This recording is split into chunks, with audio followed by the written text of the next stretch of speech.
Welcome to Madison City Channel's Know Your Candidates interviews, co-sponsored by the League of Women Voters of Dane County. I'm your interviewer, Gail Bliss, and I would like to introduce Melissa Ratcliff, running for State Senate District 16. As we begin, I'd like you to give an opening statement as to your educational, vocational, and civic experience, which you have, which qualifies you for this office, and why you are running for State Senate. Thank you so much, Gail, and thank you to the League for putting this together. I'm State Representative Melissa Ratcliff, and I'm running for State Senate District 16. I have a proven track record of getting results, fighting for our shared values, and working tirelessly for the communities that I serve, that I look forward to bringing to the State Senate. I've lived in small towns and rural communities like those in District 16. I'm a former paralegal at the same law firm for over 24 years, and I'm the only woman and mother in this race. My experience in the state assembly, on the village board in Cottage Grove, and Dane County board gives me a unique perspective. With these new maps, we need leaders who will change the face of the Senate in the years to come. I'm committed to doing that. I've earned the endorsements of more than 100 current and former elected leaders throughout the district, including former Dane County Executive Kathleen Falk, former Fitchburg Mayor Frances Huntley Cooper, Jefferson County Board Chair Steve Noss, and Stoughton Mayor Tim Swadley. My priorities include ensuring access to abortion, supporting our public schools, protecting the environment, expanding healthcare, increasing access to broadband, protecting our LGBTQIA+ communities and neighbors, as well as supporting the needs of our rural communities. Thank you. Is there any process you believe the Wisconsin legislature should put into place now for redistricting after the next national census? Yes, thank you. It's really good news that we have these new fairer maps in place after decades of being one of the most gerrymandered states in our country. The new Senate District 16 includes communities that I currently serve, including Cottage Grove and Sun Prairie, as well as communities such as Stoughton, Fitchburg, areas in McFarland, Cambridge, Lake Mills, and Fort Atkinson, in which I have deep connections and networks because of the extensive door knocking and canvassing I've done to help elect other Democrats up and down the ballot. And while I was on the Dane County board, we went through the process of redistricting by an independent Citizen Redistricting Commission that was independent, impartial, fair, accountable, and transparent, and that I supported as a Dane County Board Supervisor. Going forward, I would support such a process at the state level. Any process must also engage residents all across Wisconsin in the development of these maps.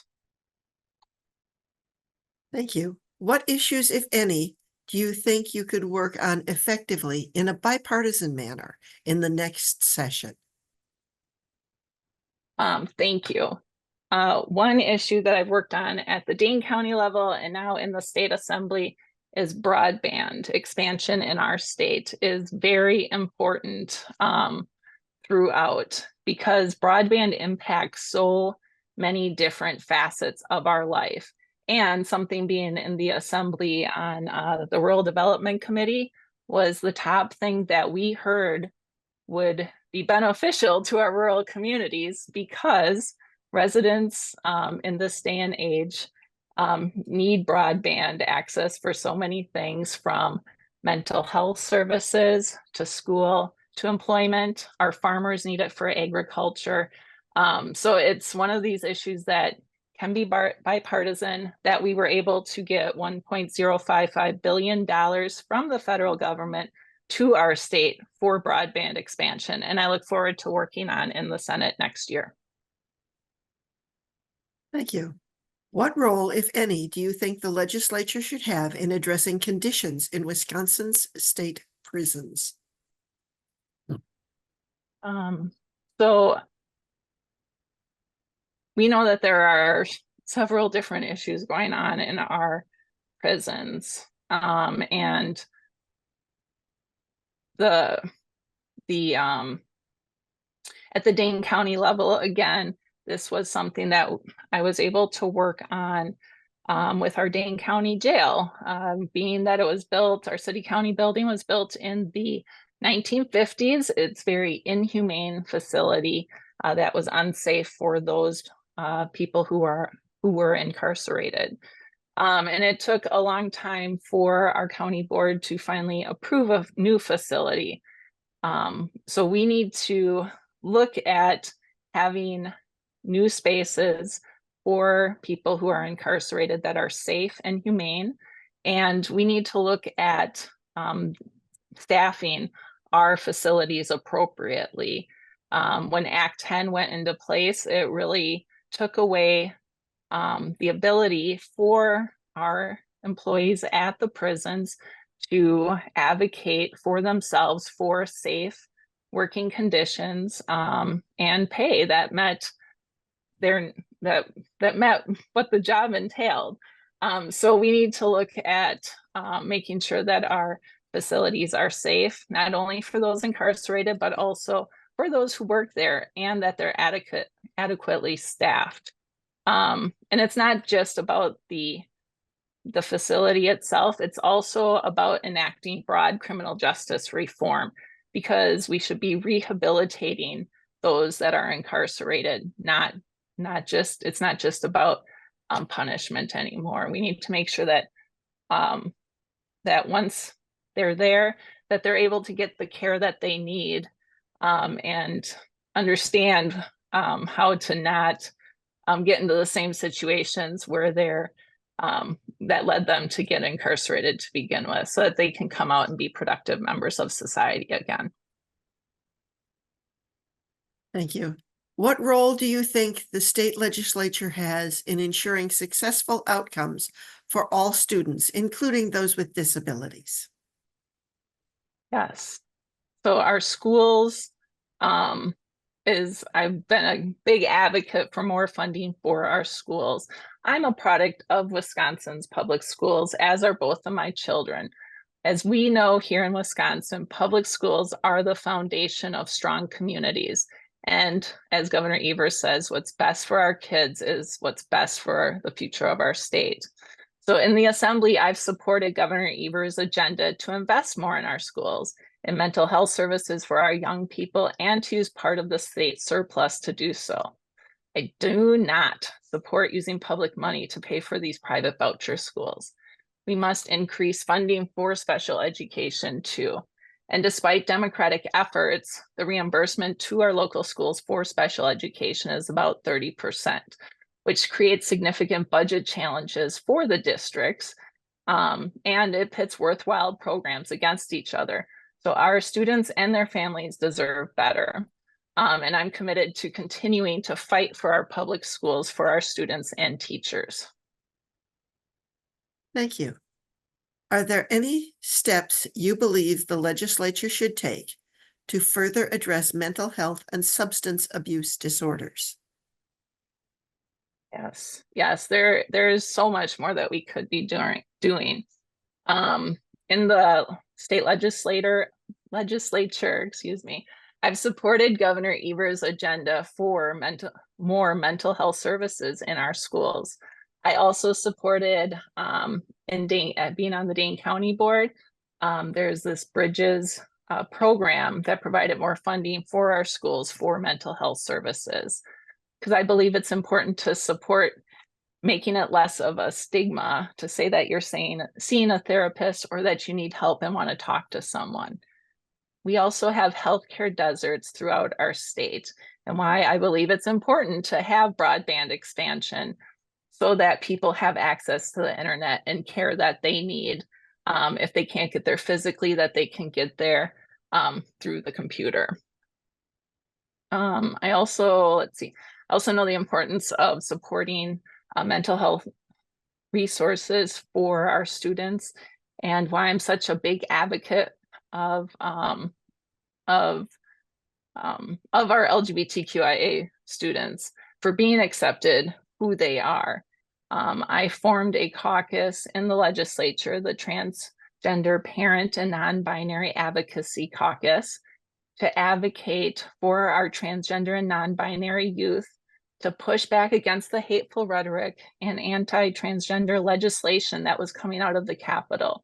This is a way that we could also put forward positive legislation to impact our youth positively, so that they know that there are people in the Capitol that support them and see them and care about them. And that it's just we need to support all of our youth, and more funding for schools will help with mental health services as well in our schools. Thank you. What other priorities do you have for your term in office?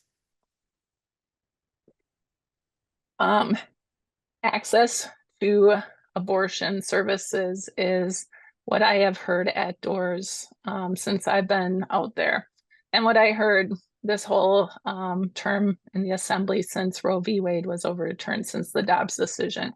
It's important that that all of Americans have rights and access to the health care that they need.